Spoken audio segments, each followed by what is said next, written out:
exercise, what's your intention? What's your expectation from being here? I mean, I don't need to know. You need to know, but I'm curious, whatever that is. Because I like to fulfill that, whatever that intention is. I'll share something about intention. It's completely separate from what's on the screen here, but it's just on the topic of intention. Some years ago, I went to an Ayurvedic doctor in Bombay, and the doctor, what's that? It's not working. Can you put this? The Ayurvedic doctor, they did the standard thing. What's your reason for being here? What was the problem? So I can help address the problem, and on and on. And then he took my pulse, and he's a very gifted pulse reader. And he asked, "Do you have a pain in your right knee?" I said, "No." And he said, "You will." And I forgot it. But then later, I had not just a pain in my right knee, but I had a very critical situation. I had a meniscus tear in my right knee. So my right knee started swelling up. And because my right knee was swelling up, my legs weren't, especially my right leg wasn't moving. And I started getting called embolism, the blood clot in the lower part of my right leg. And then one night when I was asleep, that blood clot in my right leg went to my lung, and I couldn't breathe. And so it's like, when you can't breathe, what do you do? So slowly and this and that. And so fast forward in time, I found out the problem was a tear in the meniscus, or the cartilage of my right knee. So I had MRI, this thing, that thing, the other thing. And the surgeon concluded, you don't need surgery. You need to strengthen that part around your right knee that used to work and now it's not there. And I said, no surgery. He said, look, I can go in there and clean it up, but it's broken. It's not impeding movement. I don't need me to clean it up.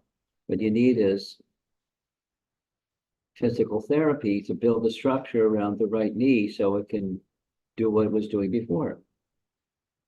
Okay, great. So physical therapist, they did this and that and the other thing and the other thing and the other thing. And then they asked this question, the intention question. What is it that you would like from this visit to the physical therapy studio? It was a serious question. I didn't take it as a serious question, so I gave it like a simple answer.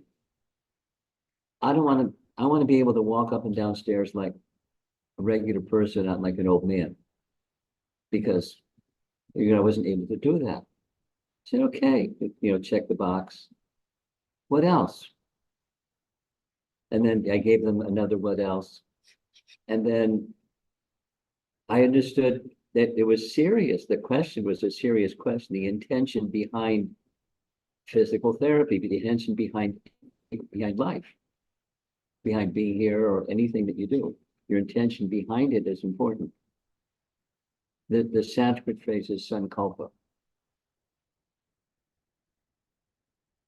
If you go to a Brahmana, you're from India. If you go to a Brahmana and ask the Brahmana, I'd like you to perform a yajna, he'll ask you, what's your purpose?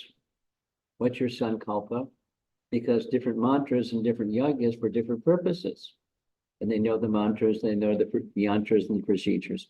So sankalpa is important. So I said, really, what's important to me is I'm planning to go to Vrindavan, to India.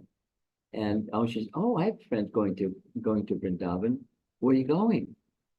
So I said, okay. I want to, there's a hill in Vrindavan called Govardhan Hill. I want to be able to walk around the whole of Govardhan Hill. She said, very good. Wrote it down. And then, you got the physical therapy exercises, 15 of those and 20 of those and 30 of those so many times a day. That's, the physical therapy thing. But then as I was doing the 20 of those and 15 of those and 30 of those, it didn't have the same effect without the intention behind it. And when I was thinking, this is going to help me be able to walk around Govardhan Hill, because that was what was really important to me. It was effective. And without it, it wasn't effective. It wasn't as effective. It was something. This is, a 5-minute spiel on the question asked of you is important. So why are you here? What's your intention? What brought you here? What would you like to take home with you? It's an important question. And if you have a clear idea, it'll help you with focus and achieve your purpose when you walk away. And life is like that. So as I heard, the little bit of the feedback, the overcoming of negative emotions, and there's, anger and some other things are what is in the topic for today. And that's a negative emotion. Anger is a negative emotion. There's other ones. So something happened to the screen. This meeting is being recorded. Do not show it again. But they can't hear well. what do you want me to do? What do you want me to do? What do you want me to do? Can I change the mic for you? You can do whatever you want. It's better. It's better. It's the close. So they're saying if we keep it closer, maybe. Okay, I can chew on it. I thought, okay. Okay, better? Oh, better. But can you get that little thing off? Disappear. Okay. So I'll be a good boy and speak into the microphone.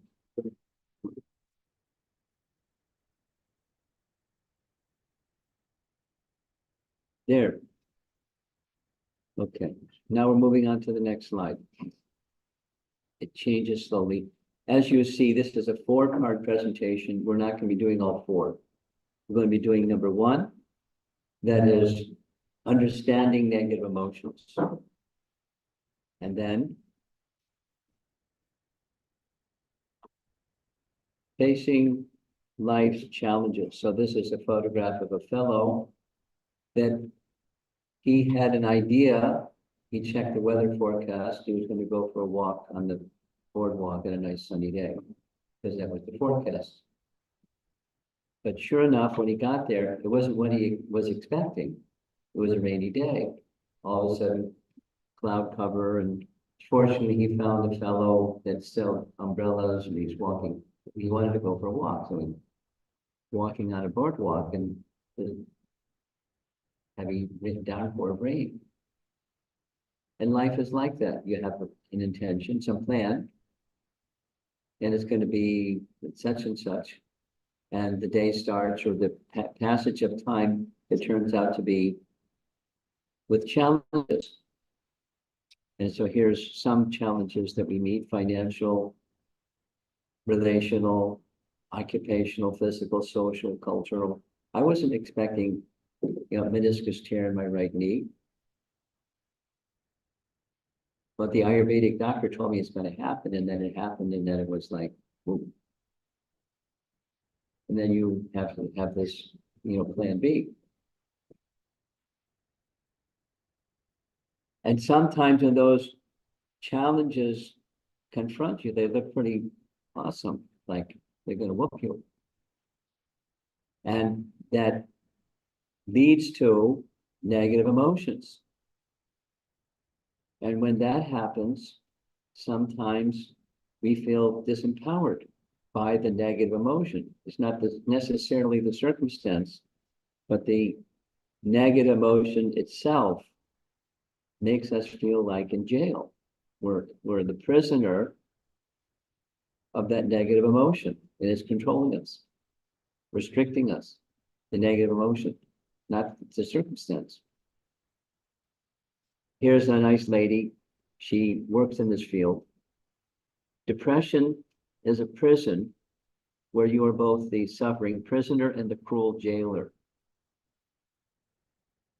It means you have the key that can get yourself out of jail, but you keep yourself in jail because you're not attached to the suffering, but you're attached to dealing with the suffering, and you don't let yourself out of jail. But there's a way to let yourself out of jail. And it's not just, people that are entered into a period of depression. From Bhagavad Gita, the same principle is found. Arjuna is expressing to Krishna, better for me if the son of Dhritarashtra were to kill me unarmed and unresisting on the battlefield. Arjuna cast aside his bow, sat down on the chariot, his mind overwhelmed with grief. Seeing Arjuna with his mind depressed, his eyes filled with tears, Krishna spoke the Bhagavad Gita's message. So negative emotions are common, regardless of the form, and there's range of them. And it happens to everybody. Here's some little illustrations. Hopelessness, loneliness, something that I learned about the UK. They established a department of loneliness, ministry of loneliness, because they found not only the Beatles sing about it, but there was so much loneliness that the government was spending so much money on dealing with people with loneliness. They wanted a ministry of loneliness to help people that were feeling that negative emotion, because it would cost them less to have a ministry than it was to deal with the difficulties people were undergoing. Anger. Maybe you know somebody that has an anger tendency, or maybe somebody here has an anger tendency and you get triggered and the whole thing takes over. Self-sabotage. I know some people that if there isn't a problem, they invent one. And then that invent one means they go out on the edge of a limb, start sawing the limb until they hear the limb crack, and then they panic. Because that rush of the panic, then they run for the trunk of the tree. And they do it again, and they do it again, and do it again. There's some people that are like that, self-sabotage. Anxiety. A big one these days in the psychology field, resentment and blame and shame. Others are the cause of my misfortune, and placing the blame elsewhere.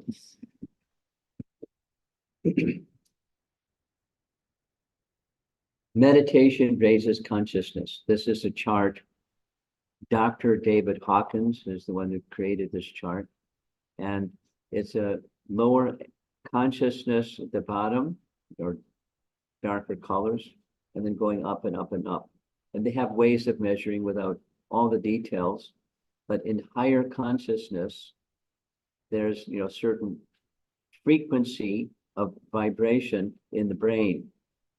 And when those lower emotions or lower consciousness are there, there's a frequency changes in higher consciousness, up to the point where it becomes very clear, or higher consciousness or enlightenment. It's just a detail. I find it very interesting that fear and shame are way at the bottom, but gratitude, looking on the left column, gratitude ranks higher than love, peace, and joy. Interesting. I find it interesting. That's what their tests show. So once I was in Kunming, which is a city in China, kind of south central China, and it was at a yoga studio conducting the seminar on this topic. And when I was conducting the topic, the person pulled me to the side afterwards and said they work for China Eastern Airlines, which is the equivalent of, I don't know what it's over here, but you know, American Airlines or United Airlines in America.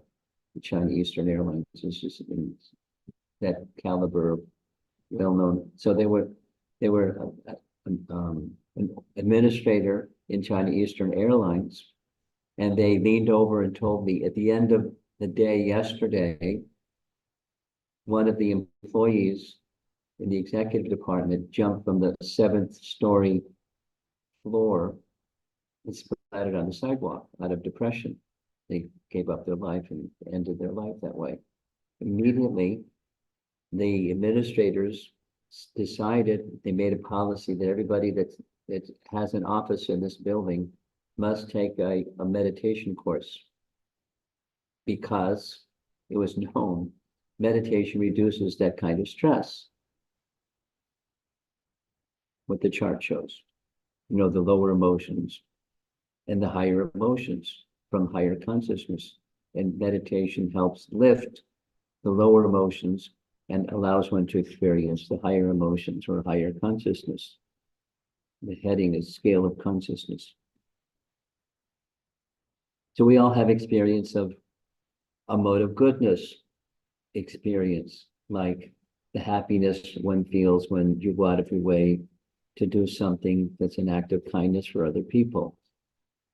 I know it's a sacrifice, but there's a happiness when there's kindness for others, or joy, or honesty, just very simple principles, or service to others. There's a contentment of heart that lifts consciousness, and is a certain positive emotion, rather than holding on to the shame and blame thing. There's the forgiveness. And forgiveness to the degree that you just forget the wrongdoing that was done, or the harsh words that were spoken, and you move on. Or these other peace and so forth. Now there's a little exercise, and our facilitator for exercises is going to help us out. Go ahead. Yeah, we'll just let you. You don't need a microphone. I don't. Your powerful voice. My mother says, Maharaj, that I swallowed the application system and Okay.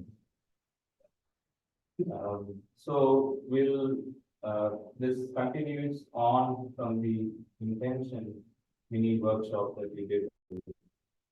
So we'll take 2 minutes of silence. Just close your eyes. Softly. Seated comfortably, mind not attached to all the responsibilities and designations, all the stuff that distracts us. Just try and be in the moment. Take a deep breath in, inhale.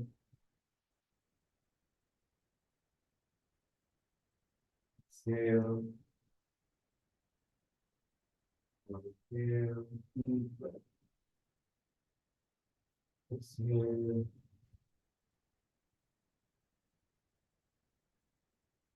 More time. Inhale.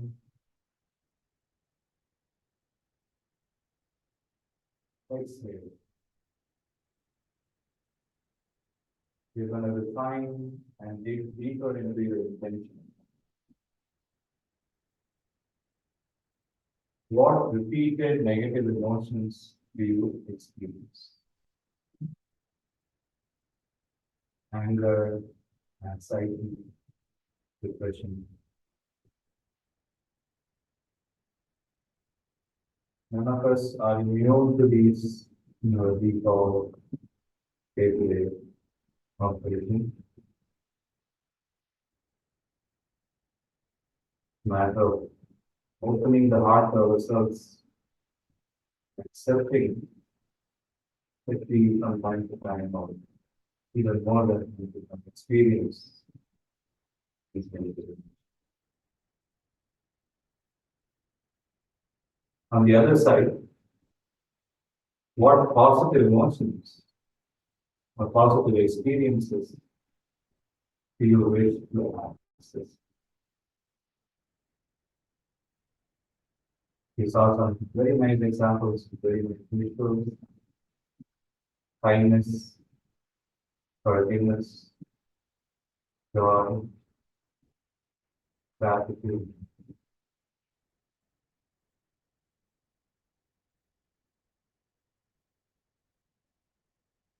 Once again, take a deep breath in, inhale, and exhale. Softly open the eyes.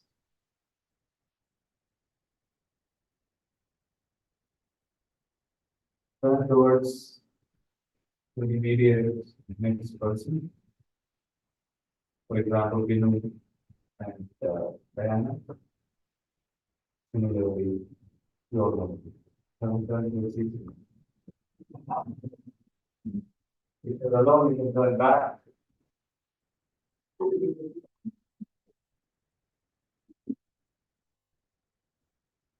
So two questions we are going to discuss. What negative emotions? These are confidential discussions. No recording of these.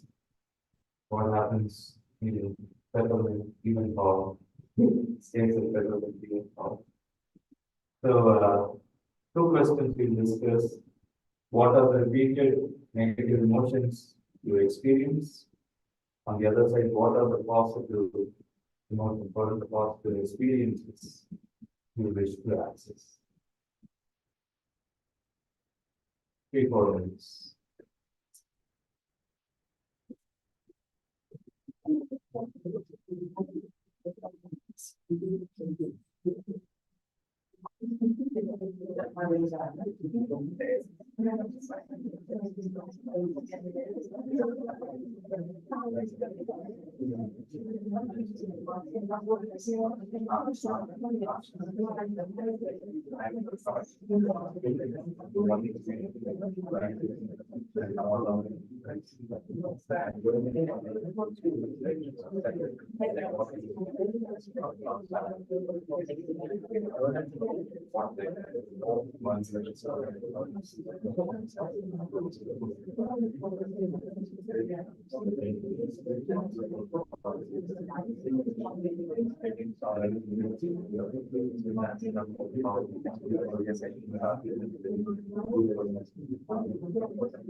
Okay.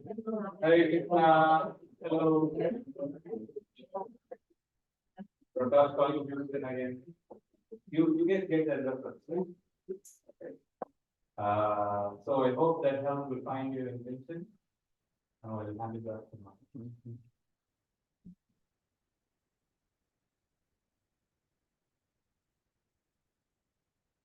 Just, I'll be trying to be a good boy and speak into the microphone this time.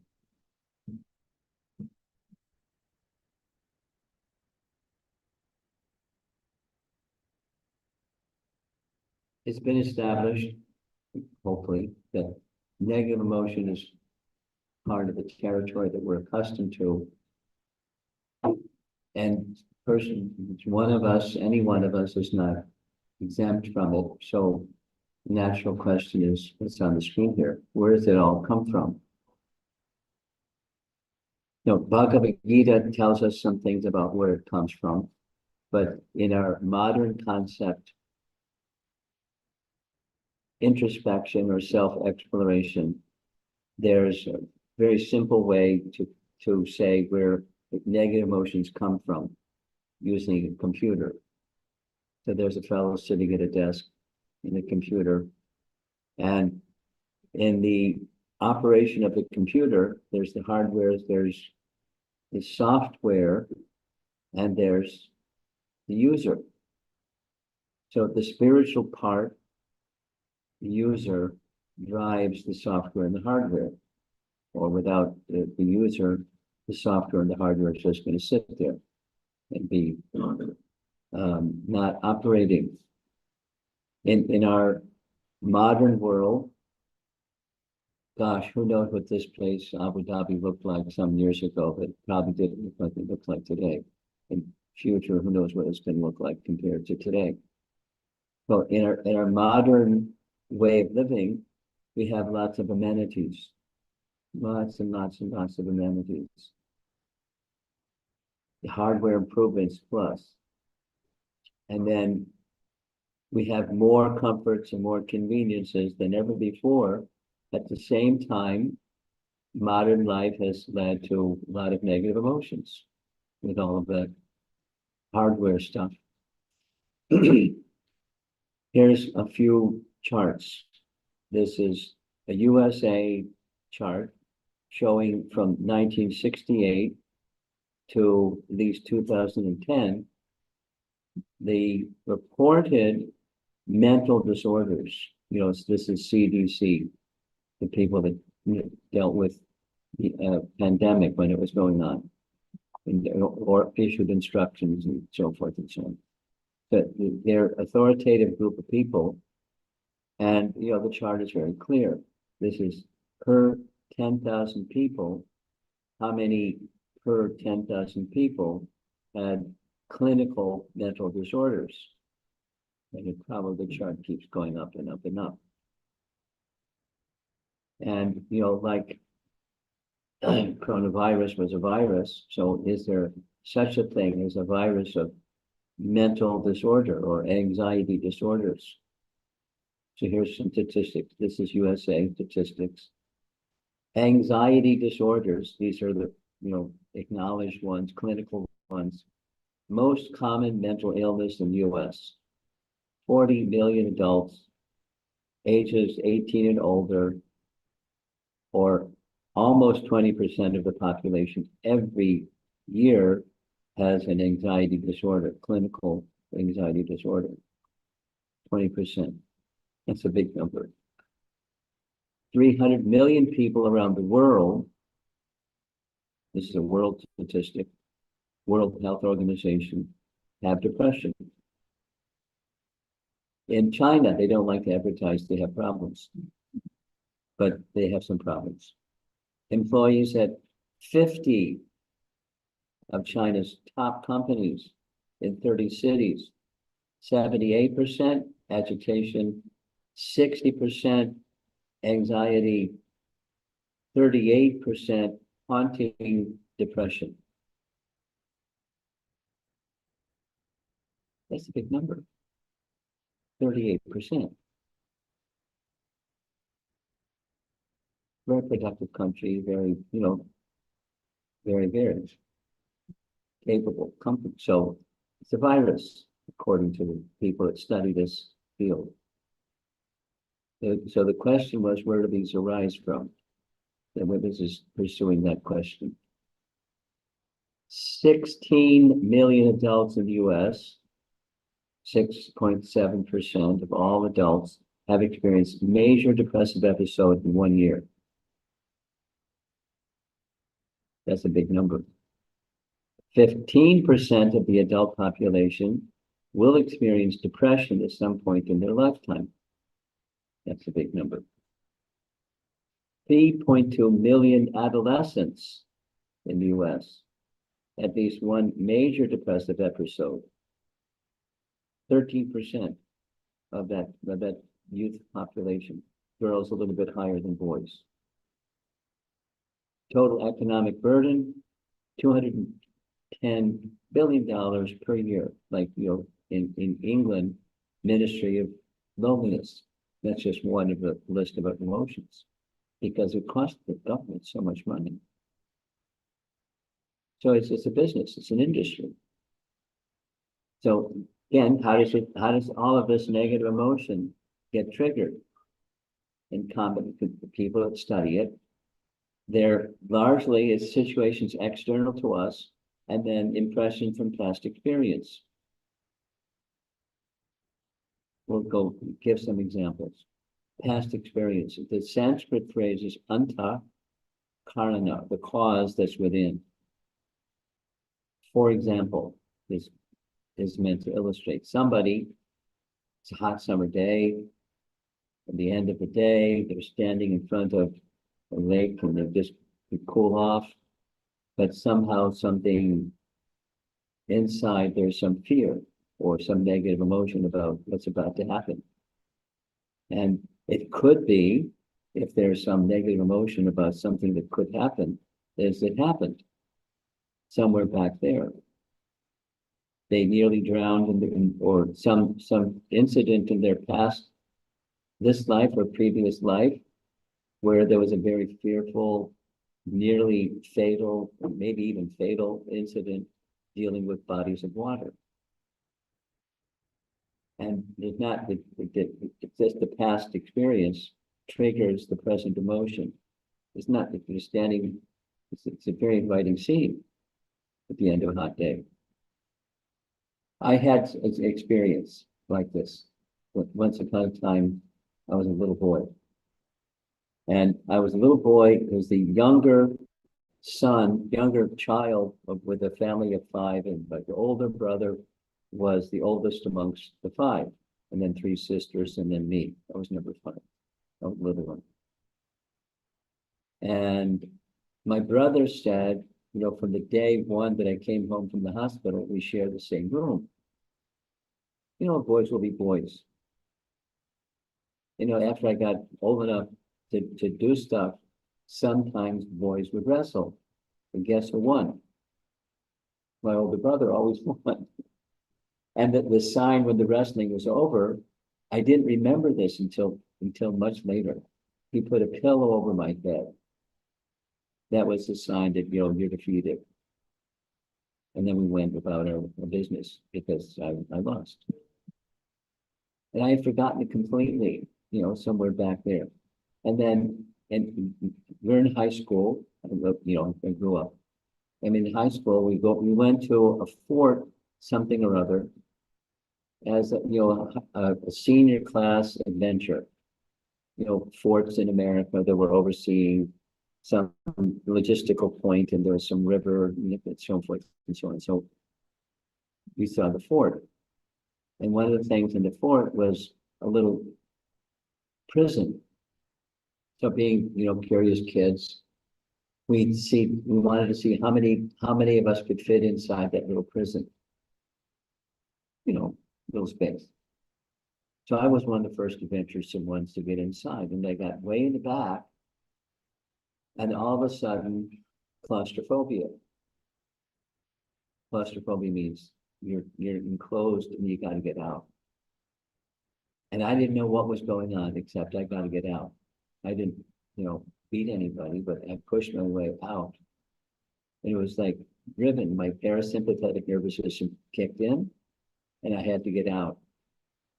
And then once I was out, it became the question, where did that come from?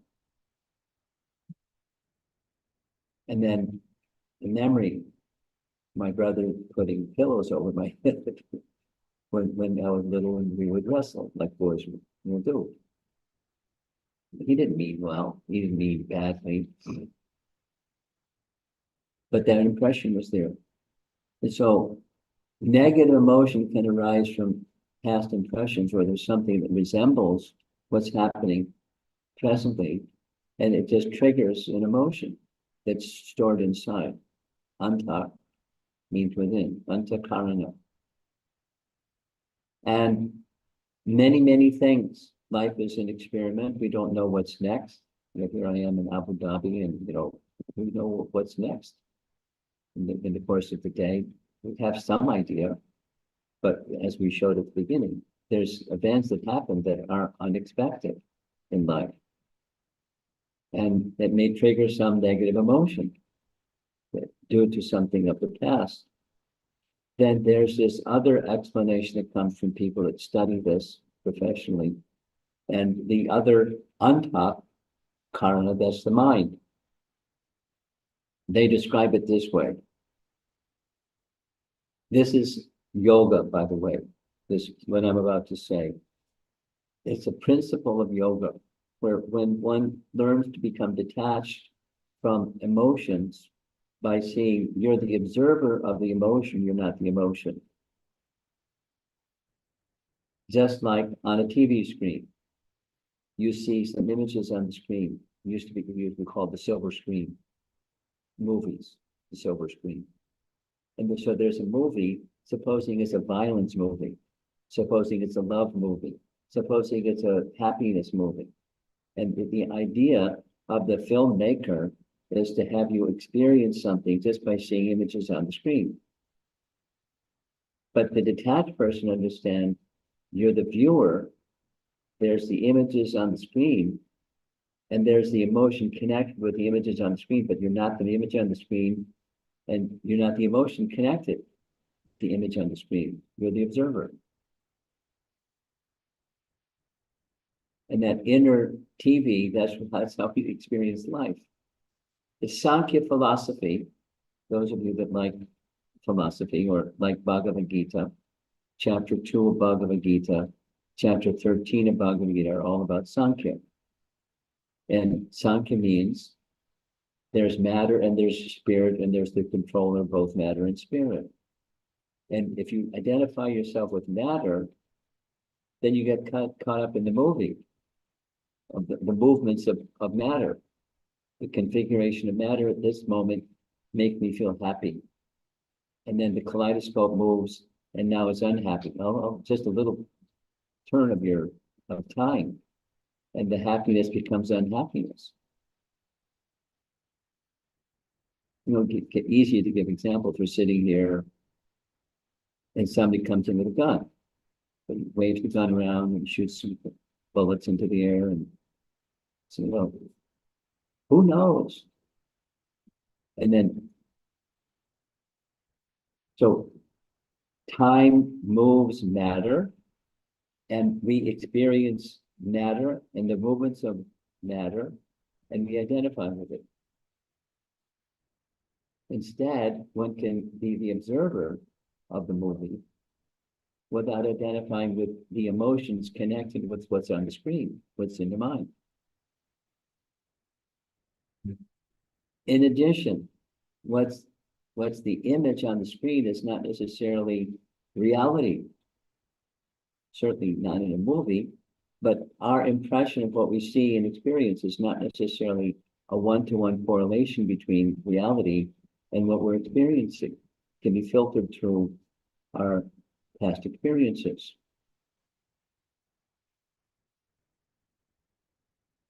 You're going to give a little example of what's on the screen just now. Circumstances can be disproportionate from or completely different from external perception. Here's an example. Here's a lady that works at a 1-800 toll-free suicide hotline. Their job is to receive calls from people that are thinking of committing suicide. So here comes a call. A girl called saying she was thinking of committing suicide because her boyfriend didn't respond to a phone call. Just one time. And so being a trained suicide hotline lady, she understood there's something behind. It's not just this. And sure enough, there was an internal impression that when this girl grew up, she was from a broken home. And when she was left home alone in a broken home, she felt loneliness and abandonment. Now she's an adult, and the boyfriend didn't answer her phone once, and that feeling of abandonment when she was a little girl gets triggered. She didn't trace it. The suicide person didn't trace it to the childhood, but the experienced individual helped them. And I don't know what came out of that particular phone call. But people that deal with negative emotions understand it's not always, we don't necessarily read the circumstances properly.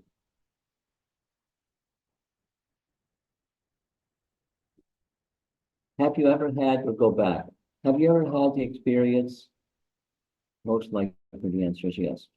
You have an idea, you have an inspiration, and you want to do something that's an act of kindness for another person. You make a plan, you execute the plan, you hand some kindness to another person, and they read it just the opposite. Like, why did you do this to me? And pointing fingers and blaming you for something, just completely misreading the intention behind and even the act, because of who knows what's inside that person, why they're reading it in a different way. But it happens. Completely having nothing to do with the circumstance, the thing, out of touch with reality. There's a lot of that goes on. So now you're going to do this one again, or I'll just do it. Go a little more quickly because of time. So another personal exercise, you can write it down in your phone, but don't take it with you. There's been a time in the past where you have reacted to a situation that was either disproportionate to or completely different from that. First, let's do the exercise again. I'll read the question again. A time in the past where your reaction to the situation has been disproportionate or completely different from the actual reaction. Or vice versa. What your intention was misread by another person. You're on the receiving side of this. Either. Surely, I can think of 10 times I myself have done this. So Just close your eyes. Try and remember when this happened. Don't put yourself back in the situation. Just remember.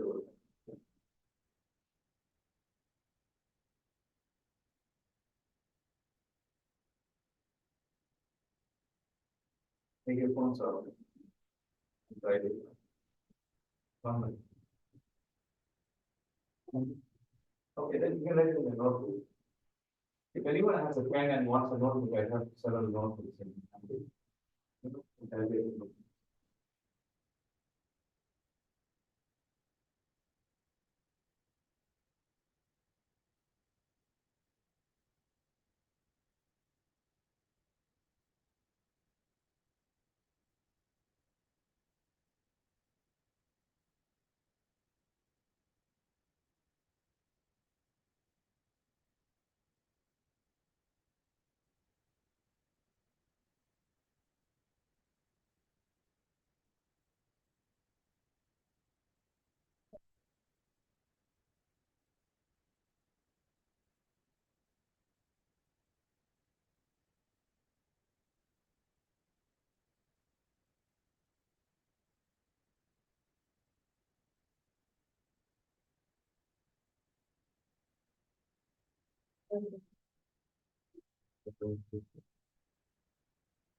Correct. Once the field seems to have finished, please take another minute. We'll be brief and turn to your partner. Ideally, a different one from last time, but definitely at least one part. And debrief. What did you learn from what you just wrote?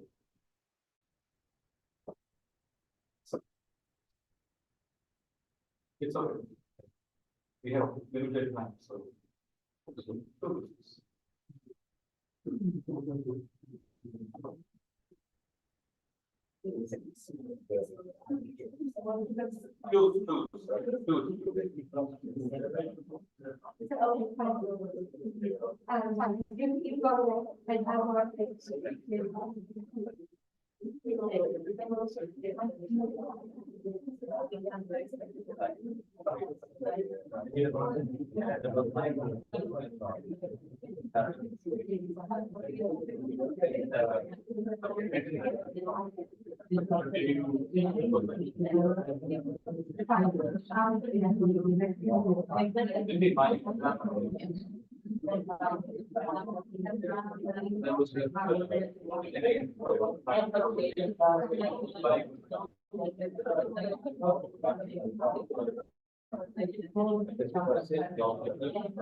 Sorry to be interrupted of the day, but let's refocus on the topic. I hope you all had a nice discussion and discuss blessing.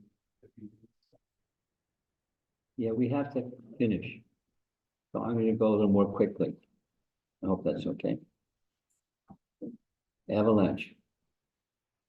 It's called a thought that is a negative emotion thought can somehow get bigger and bigger, bigger like an avalanche.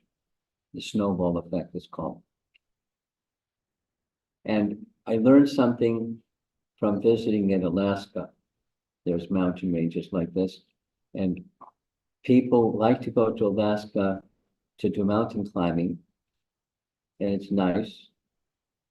However, there's a risk of an avalanche. So there's a procedure. They have these guns, it's like a rubber bullet, and they fire a rubber bullet towards the top of the mountain. And if there's a light snowfall on top of the packed snowfall, and there's a little trickle of snow towards the top. It falls the next layer, next layer, next layer, and the little trickle becomes an avalanche. So they fire the rubber bullet, and if nothing happens, they can do their mountain climbing. And if something happens, they hit the avalanche, because it's deadly. Once it starts, it's deadly. But negative emotions are like that. They can be. It starts little, and then trickles down, and becomes very serious business. The avalanche effect, it's called. It's discussed in Bhagavad Gita in different language. By observing, the senses are observing sense objects, and by contemplating a sense object, you have some thought about what you're contemplating. And that thought may then lead to some emotion, like I like it, I don't like it. I want one of those, or get rid of that because it smells bad or looks bad or something. So you get an emotion following the thought. And then following the thought may be an obsession. And following the obsession comes perhaps some destructive action. And that's life. If you don't catch the negative emotion at the early stage, it may be something that's just wearing on you, and you carry it around with you like a big heavy weight. And is it possible that there's some internal impression that's weighing on us? And now we're going into the remedy phases. Persons that guide those that have these negative emotions, they may be matured or maybe maturing, but it's this same example of distinguishing the mind and the reflection. So here's somebody looking in a mirror, and they see their face in the mirror, but their mirror is not their face. The mirror is the reflection. The mirror is like the mind reflecting something. And the idea from yoga, from Bhagavad Gita, is distinguishing the self from the coverings of the self. The self is the conscious entity. Go back to this example, the user, the hardware, and the software. We're the living entity that's interacting with the hardware and the software. The software is like the mind, and the hardware is the body. So we're the spiritual spark that's within.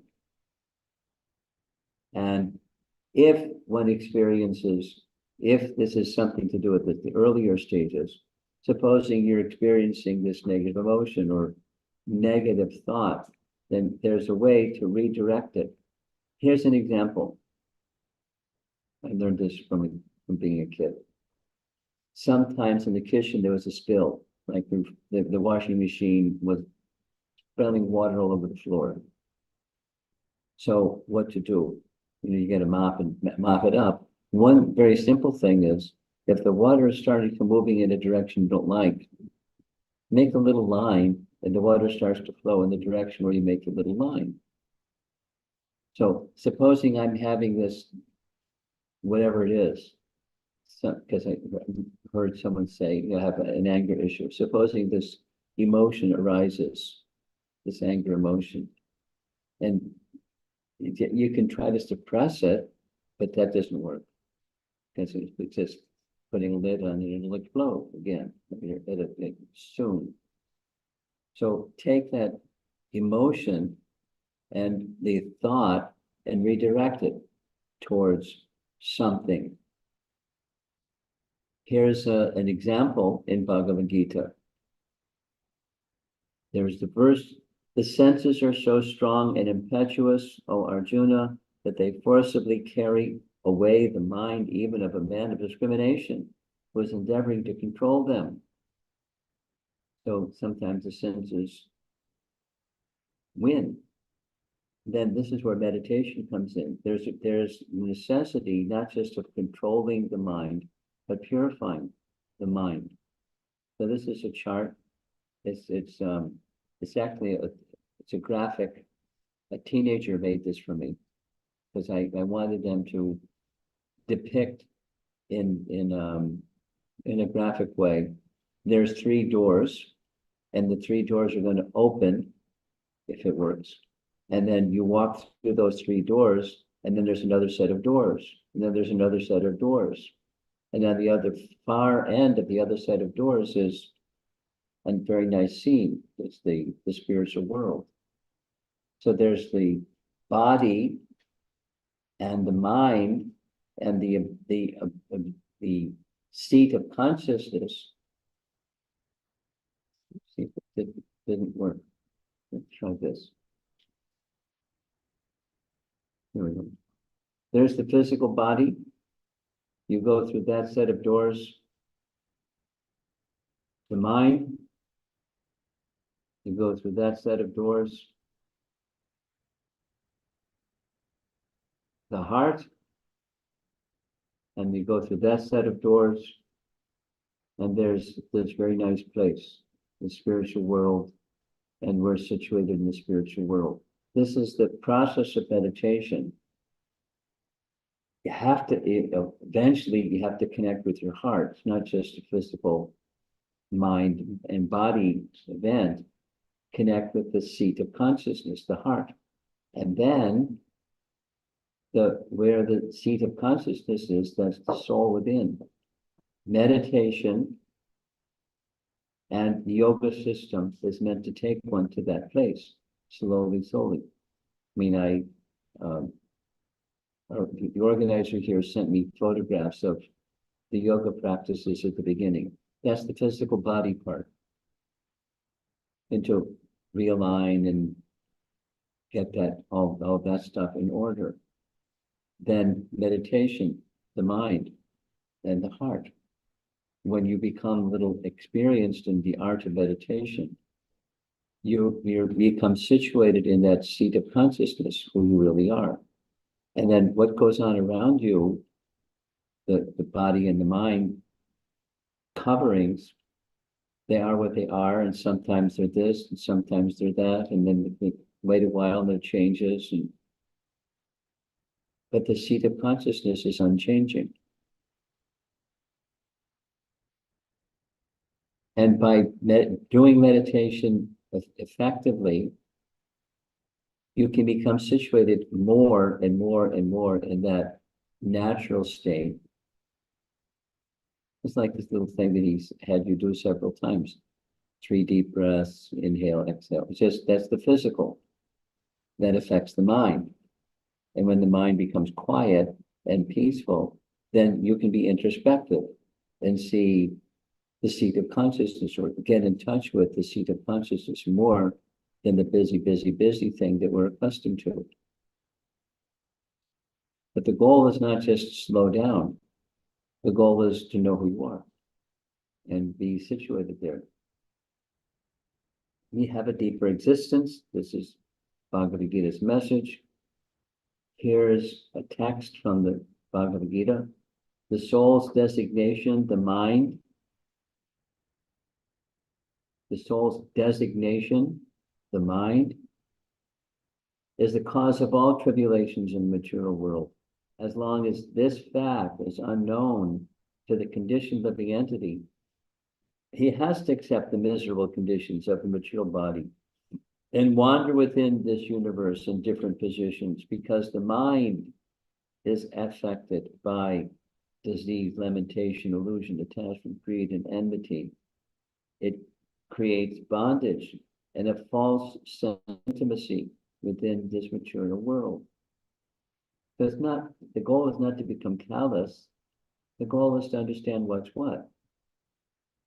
And then you can see what's what in the right perspective, from this perspective of the seat of higher consciousness. This is a message from what you see at the bottom, Bhagavatam, Canto 5. And mantra meditation is a very effective means that helps one achieve these ends. Through sacred sound meditation, one can progressively go through those layers of coverings, body, mind, heart, and to the seat of consciousness. Now, that's a nice promise. Does it work? And by practice and practice, the yoga system works. The body becomes aligned, the mind can become aligned, the heart can become aligned, and eventually the realization of the soul awakens. It's just as any one of the other systems of yoga work, it works. Here's a little message from Canto 1, Chapter 7, Bhagavatam. By sound vibration, simply by giving oral reception to this Vedic sounds, the feeling for loving devotional service to the Supreme sprouts up at once to extinguish the fire of lamentation, illusion, and fearfulness. That is to say, sound can overcome these negative emotions. Supposing you have a negative emotion or a combination of them, what to do? Hear spiritual sounds. The sound that's mentioned specifically is the Bhagavatam or Bhagavad Gita sound, and it acts on consciousness, on the platform of consciousness. It clears the covering and awakens the dormant consciousness within. There's this nice scene. It's meant to depict Vrindavan, the sacred place where Krishna lives. And the mantra meditation is the means to access that within. Or just on the car ride, a little sharing, and I'm going to end. The car ride from where you spent the night to come to where you are. I had a little discussion. There's a plan that's being developed during next year to go to Vrindavan. Vrindavan's a nice place. I've been there. Anyone here been to Vrindavan before? Okay, a few. Very nice place. And, with a visit to Vrindavan, what's the plan? And we're discussing, what that experience and how to help create the experience with sound through kirtan and through going to see places and hearing about those places. But it's not the visual, that tourism, it's the sound. Being in a holy place has a very special effect. A very deep impression can be made, and one wants that deep impression again and again. It means that the mind can naturally go to that place just through sound. That's mantra meditation. There's the mantra. And the speciality of Vrindavan is the early childhood activities of Krishna in Vrindavan took place in Vrindavan. He left Vrindavan by this arrangement, that arrangement, went to Mathura, then he went to Dwaraka. But his heart was in Vrindavan, and one who has that experience, just like I mentioned, a physical therapist. And the intention of being I'm sitting somewhere else and doing, 30 of these and 20 of those and 15 of those every day, because I want to build a muscle structure that will replace the broken cartilage in my knee. And it works, but it was really effective. It was noticeably more effective when my meditation on walking around Govardhan Hill, being in Vrindavan, it was powerful, perceivably more powerful by the right contemplation, by doing the same thing. So elevation of consciousness through sound and contemplation on the meanings of those sounds. That's the theme for this morning's class. overcoming negative emotions by the means of meditation. It works. See if there's some discussion. Anything you want to share or comment or hear some discussion about?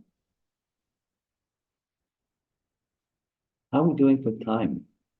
You know, and We're on time? we- I thought we were going too long.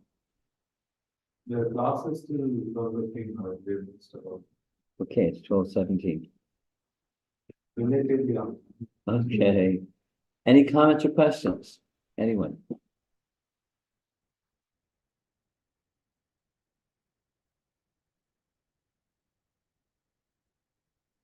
You have something?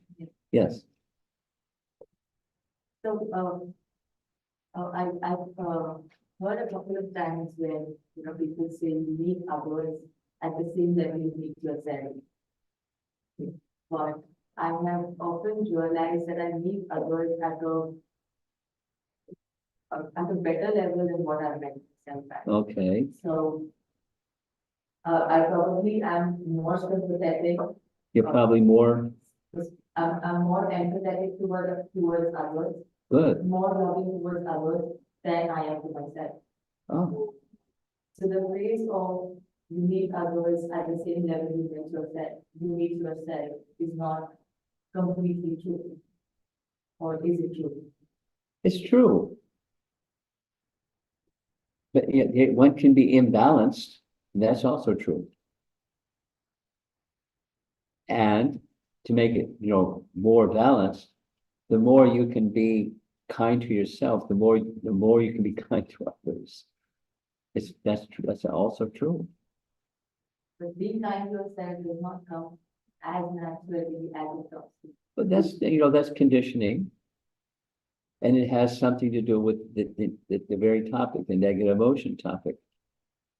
There may be something, I may feel myself unworthy of kindness. And so to make me feel better than unkindness towards myself, I be kind towards others and I feel better.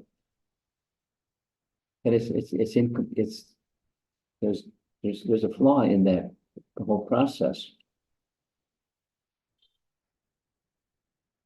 So that, you gave two opposite statements and they're both true. And the more I can be kind upon oneself, the more I'll be able to be genuinely and effectively, empathically kind to others. Naturally. Charity begins at home, as the saying goes. How can I be charitable to others if I'm not charitable to myself? I can be charitable to others. Look at my life. I do this and that and the other thing. But what's the need that's being fulfilled? Is it really charity, or is it just I want to feel better about myself? The sense of happiness. So an essential principle in truth or reality with capital letters is spiritual conception. Say it negatively. Without a spiritual conception, you don't really have empathy. You don't really have self-respect. You don't have either.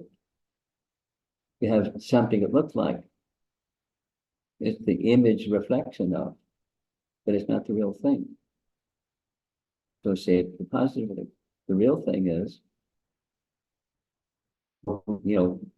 have a spiritual conception of who you are and who the other person is, who you're being empathic towards.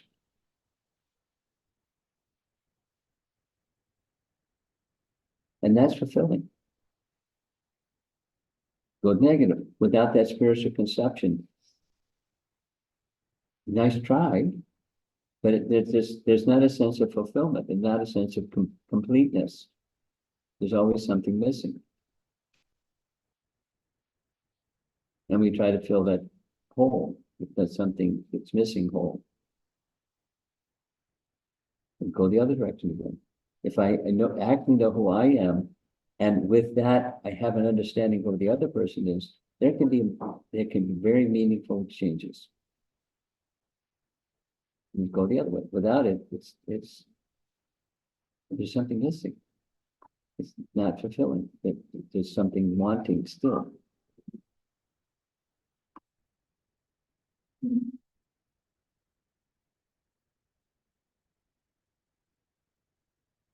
It's easier said than done, but yeah. Without a spiritual, so therefore, from Bhagavad Gita chapter 2, 101, we belong to the category of spirit, not the category of matter. We have a body and a mind, and they're material. It's not who we are.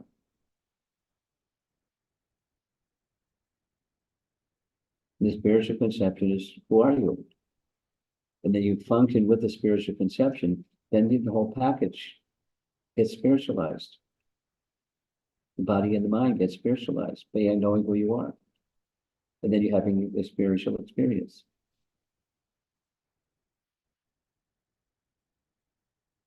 As opposed to how your question opened.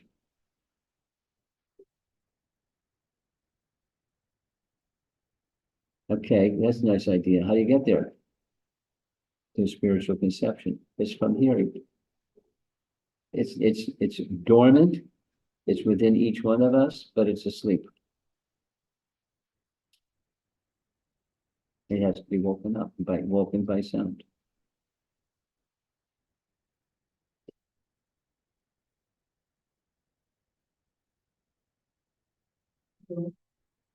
Hello.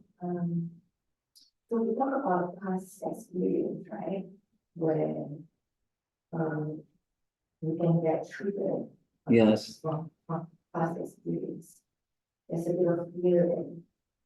So the question is, how do you know if that is your intuition speaking or if it is fear from past experience? I think I know now from practice, but then. Well, a safe guess is we're not there yet. We're getting closer to reality, but we're not there yet.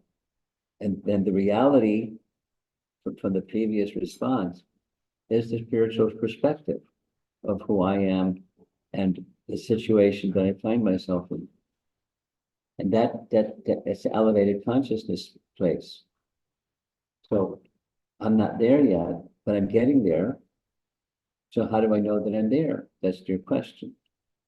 How do I know that the reality with a capital R is what I'm experiencing?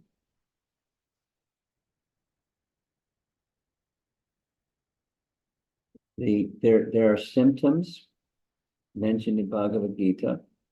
You can, the symptoms of the self-realized soul.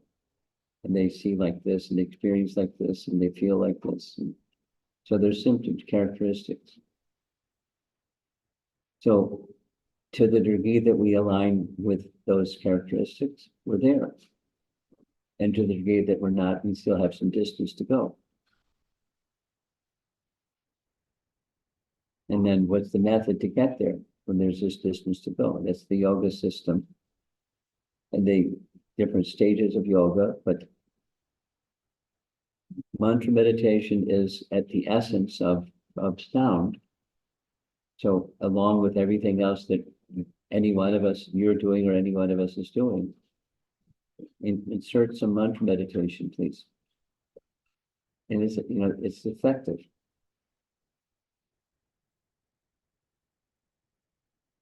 Gradually.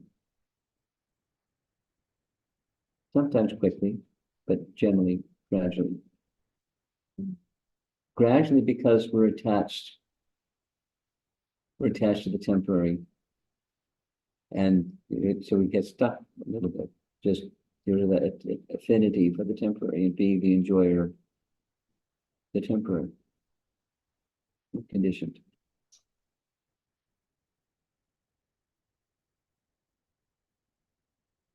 Okay. Maharaj, the rest of the questions, perhaps we can continue with the deeper conversation. Yeah. Okay, I'm fine. You're the timekeeper. Sorry to be interferency today. Still joy also, but let's all from our hearts thank Maharaj for this time, this class, big round of applause.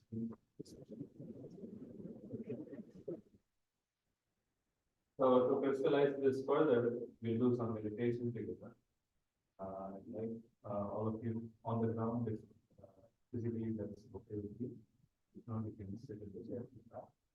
Just join me and be over to the surrounding. Feel free to grab your yoga mat. So you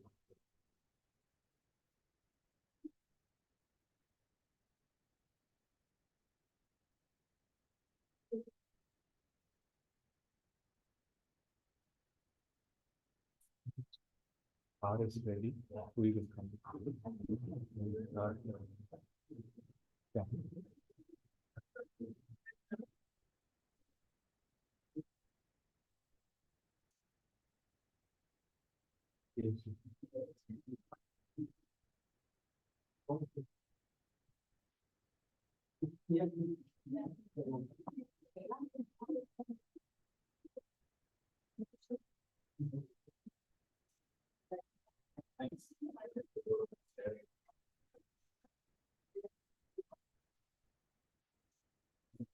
Yeah, please.